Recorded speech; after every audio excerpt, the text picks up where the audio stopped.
รียบร้อยครับซาเมนเดอร์โดนครับโดนโดน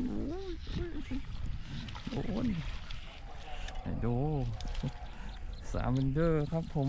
โดนกลางป่าหญ้าเลยครับเต็มแก้มเลยครับผมทะลุเบ้าตาครับตัวนี้ครับซาเมนเดอร์ครับผมโอ้ยใจเย็นใจเย็นครับเช้าครับผมกับชาโดว์บ็อกครับซาเมนเดอร์ตัวนี้สีส้มครับผมเฮ้ยบุบเล็บ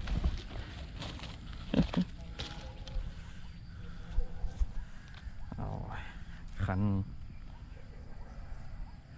ตัวนี้เป็นคันใบสั้นครับผม S3 ครับ87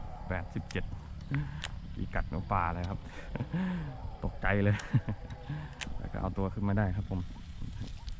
กับเหยื่อซาเมนเดอร์ครับผมอันนี้ผมเลือกเกี่ยวข้างนะครับโอ้เหยื่อขาดเลยเกาะไหม